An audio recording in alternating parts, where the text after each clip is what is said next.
তিনি বলছেন যে আমি সতর্ক করে দিচ্ছি, পরে বলতে পারবেন না যে সতর্ক করিনি। বলেছিলেন যে 18 মাসের মধ্যে একটা সুষ্ঠু নিরপেক্ষ নির্বাচন সম্ভব, অর্থাৎ সেপ্টেম্বর থেকে আমরা যদি ধরি যে 2026-এর মার্চ পর্যন্ত তিনি সর্বোচ্চ সময়ের কথা উল্লেখ করেছিলেন এবং সেই কথা মনে করিয়ে দিয়ে তিনি স্পেসিফিক্যালি আবার বললেন যে ডিসেম্বরের মধ্যেই একটা সুষ্ঠু নিরপেক্ষ নির্বাচন জাতি প্রত্যাশা করছে। আমি আরো একটি জিনিস পরিষ্কার করে বলতে চাই, আমার অন্য কোনো আকাঙ্ক্ষা নেই, একটাই আকাঙ্ক্ষা, দেশ ও জাতিকে সুন্দর জায়গায় রেখে সেনানিবাসে ফেরত আসব। এটা তো সত্য কথা। ইতিহাসে এই পর্যন্ত 2 জন সেনাপ্রধানের জন্য ক্ষমতা গ্রহণটা খুব সহজ ছিল, খুবই সাবলীল ছিল। ক্ষমতা নিলে কারো কিছু তেমন বলা থাকতো না। একজন হচ্ছেন সাবেক সেনাপ্রধান জেনারেল নুরুদ্দিন খান। 90-তে যখন সাবেক সামরিক শাসক এরশাদের পতন ঘনিয়ে আসছে, তখন তাকে আহ্বান জানানো হয়েছিল যে আপনি ক্ষমতা নিন। তিনি এনাফ ইজ এনাফ। সেনাপ্রধান জেনারেল ওয়াকরুজ্জামান ঠিক এমনটাই মন্তব্য করেছেন, বলতে গেলে সতর্ক করে দিয়েছেন, হুঁশিয়ারি উচ্চারণ করেছেন এবং একই সঙ্গে তার যে পুরনো বক্তব্য গত সেপ্টেম্বরে তিনি যেমন বলেছিলেন যে 18 মাসের মধ্যে নির্বাচন, অর্থাৎ ডিসেম্বর থেকে আগামী বছরের মার্চের মধ্যে, সেই কথাই তিনি মনে করিয়ে দিয়েছেন। মঙ্গলবার শহীদ বিডিআর সদস্যদের উপলক্ষে একটি আয়োজিত অনুষ্ঠানে রাওয়া ক্লাবে তিনি এমন সব মন্তব্য করেছেন এবং আমার মনে হয় সেনা প্রধানের মতন পদে থেকে কোনো ব্যক্তির জন্য বা ব্যক্তির পক্ষে এর চেয়ে খোলামেলা কথা বলা সম্ভব নয়। তিনি কিছুটা প্রকাশ্যে বলেছেন, কিছুটা ইঙ্গিত দিয়েছেন। তিনি সেখানে বলছেন যে আমার মনে হয় আমরা নির্বাচনের দিকেই ধাবিত হচ্ছি। 18 মাসের কথা বলেছিলাম, ডিসেম্বরের মধ্যে একটা সুষ্ঠু ও নিরপেক্ষ নির্বাচন প্রত্যাশা করছি। অর্থাৎ আমাদের মনে থাকার কথা যে গত সেপ্টেম্বরে, অর্থাৎ 2024-এর সেপ্টেম্বরের 23 তারিখে যুক্তরাষ্ট্রে তিনি যখন সফরে ছিলেন, তখন আন্তর্জাতিক গণমাধ্যম রয়টার্সকে দিয়ে একটা সাক্ষাৎকারে তিনি বলেছিলেন যে 18 মাসের মধ্যে একটা সুষ্ঠু নিরপেক্ষ নির্বাচন সম্ভব, অর্থাৎ সেপ্টেম্বর থেকে আমরা যদি ধরি যে 2026-এর মার্চ পর্যন্ত তিনি সর্বোচ্চ সময়ের কথা উল্লেখ করেছিলেন এবং সেই কথা মনে করিয়ে দিয়ে তিনি স্পেসিফিক্যালি আবার বললেন যে ডিসেম্বরের মধ্যেই একটা সুষ্ঠু নিরপেক্ষ নির্বাচন জাতি প্রত্যাশা করছে। তিনি বলছেন যে আমি সতর্ক করে দিচ্ছি, পরে বলতে পারবেন না যে সতর্ক করিনি। এবং প্রধান উপদেষ্টা ডক্টর মোহাম্মদ ইউনূস যতটুকু পারছেন সাহায্য করছেন, দেশকে ইউনাইটেড রাখার চেষ্টা করছেন। তিনি তো শিক্ষিত, খুবই ডিপ্লোম্যাটিক, সেনাপ্রধানের দায়িত্বে থাকার পরও তার মন্তব্যগুলো এরকমই হওয়ার কথা হচ্ছে আর কি। এর বাইরে আর কি বলবেন তিনি? ডক্টর ইউনূস আসলে কি চাইছিলেন? ছাত্র উপদেষ্টা বা ছাত্র সমন্বয়করা যা বলছিলেন তিনি তো তোতা পাখির মতন সেগুলোই বলে যাচ্ছিলেন এবং তিনি বলছিলেন যে কদিন আগে যেটি বললেন, কম সংস্কার চাইলে ডিসেম্বর, বেশি সংস্কার চাইলে পরের বছরের জুন। কিন্তু তার এই কথায় কেউ আস্থা রাখতে পারছিলেন না এবং তার যে প্রেস সচিব মিস্টার শফিকুল আলম, তিনি বরাবরই বলে আসছিলেন যে জুনের মধ্যে নির্বাচন। মানে প্রধান উপদেষ্টার কথার বাইরে গিয়ে আরো এক ধাপ তিনি এগিয়ে গিয়ে কথা বলার চেষ্টা করছিলেন এবং আমরা অনেকেই বলছেন যে প্রধান উপদেষ্টা যেটি বললাম যে জুনের মধ্যে খুব বেশি হলে, আবার কেউ কেউ বলছিলাম যে তিনি তো 2026-এর প্রথমার্ধ বলেছেন। প্রথমার্ধ বলতে তো মার্চে ধরিনি, আমরা যে কোয়ার্টারলি হিসাব করি, কিন্তু ব্যাখ্যাটি দেওয়ার চেষ্টা করলেন প্রেস সচিব জুনের মধ্যে। এবং এই ধরনের সেনাবাহিনীর এই ধরনের মানসিকতা বুঝতে পেরেই কি একদিন আগে, অর্থাৎ গত সোমবার প্রেস সচিব বললেন যে মার্চের মধ্যে নির্বাচন হতে পারে, তখন পরে গিয়ে প্রতিকূল আবহাওয়ার সৃষ্টি হয়।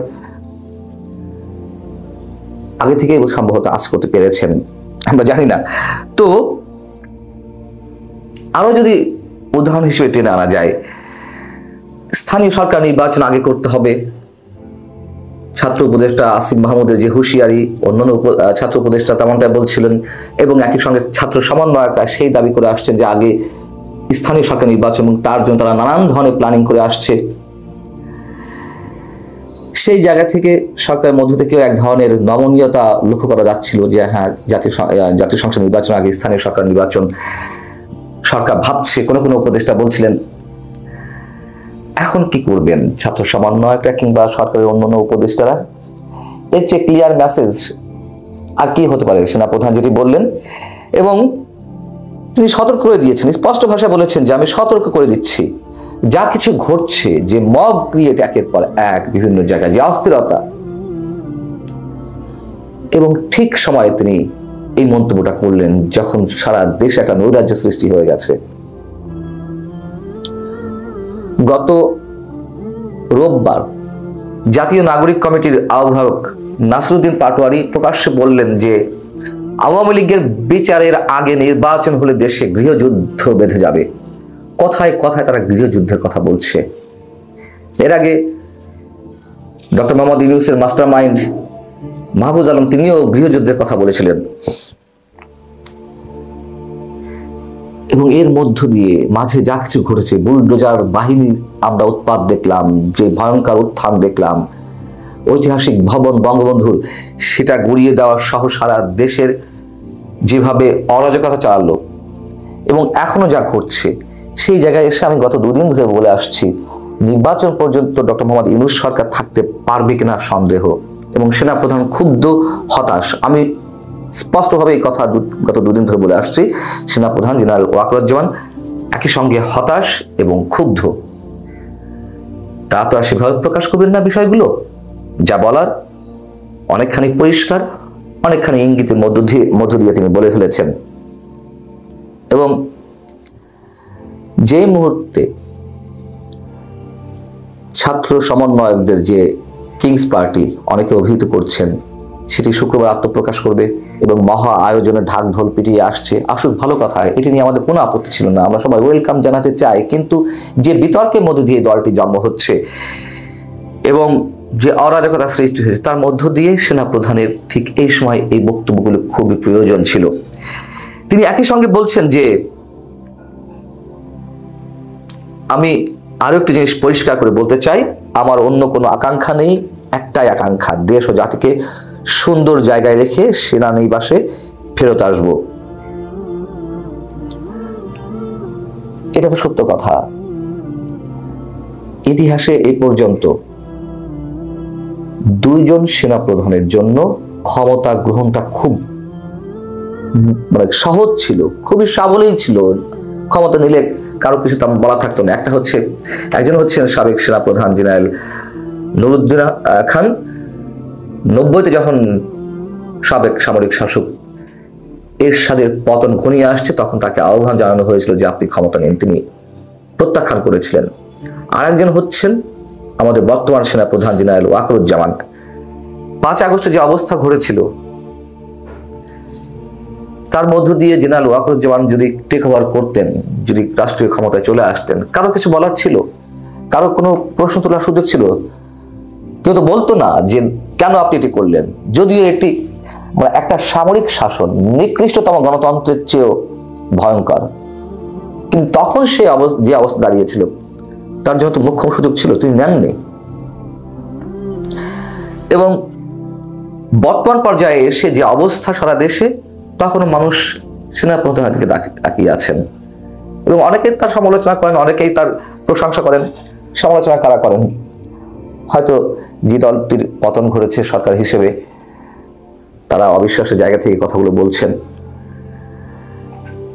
কিন্তু আরো কোনো বিশেষ পরিকল্পনা সেনাপ্রধানের আছে কিনা, সুষ্ঠু কোনো পরিকল্পনা দেশের স্বার্থে, রাষ্ট্রের স্বার্থে, সেটা আগামী দিনের সময়গুলোই বলে দেবে। 1 বছর মেয়াদী কার্যনির্বাহী কমিটি নির্বাচনে 3টি প্যানেলে 1 স্বতন্ত্র সহ 34 জন প্রার্থী প্রতিদ্বন্দ্বিতা করেছিলেন। আওয়ামী লীগ সমর্থিত প্যানেল মনিরুল এবং ডলার পরিষদ, তারা 6টি পদে বিজয়ী হয়েছে। অপরদিকে বিএনপি জামাত সমর্থিত সম্মিলিত আইনজীবী ঐক্য পরিষদ তারা পাইছে 5টি, এবং শুধু বিএনপি সমর্থিত চাঁপাইনবাবগঞ্জ আইনজীবী ঐক্য ফ্রন্ট তারা পাইছে 2টা। সভাপতি যিনি নির্বাচিত হয়েছেন তিনি বিএনপি জামাত সমর্থিত যে আইনজীবী পরিষদের মোহাম্মদ ইসাক, সাধারণ সম্পাদকও হয়েছেন বিএনপির, আর বিএনপির হবে এটাই খুব স্বাভাবিক। তবে আওয়ামী প্যানেলের প্রার্থীরা সিনিয়র সহসভাপতি, অর্থ সম্পাদক, খুবই গুরুত্বপূর্ণ একটা পদ, সাংস্কৃতিক সম্পাদক, কার্যনির্বাহী সদস্যের 2টি পদে তারা বিজয়ী হয়েছেন। এখন নির্বাচনে যারা অন্যান্য বিজয়ী হয়েছেন, আচ্ছা যাই হোক, তো এখন অনেকে বলছেন যে ভাই এটা আসলে কেমনে হচ্ছে, মানে তারা আওয়ামী লীগ এখনো কেন জেলা পরিষদ নির্বাচন বা আইনজীবী নির্বাচনে তারা এগিয়ে আছে। এখানে যারা নির্বাচন করছে এখন তো একটা ফ্রেশ নির্বাচন হচ্ছে। আগে নয়তো ধরেন রাতের ভোট, দিনের ভোট, বা যার সাথে সরকারের শক্তির সমর্থন ভালো তারা এগুলাতে প্রভাব বিস্তার করে বিজয়ী হইতো।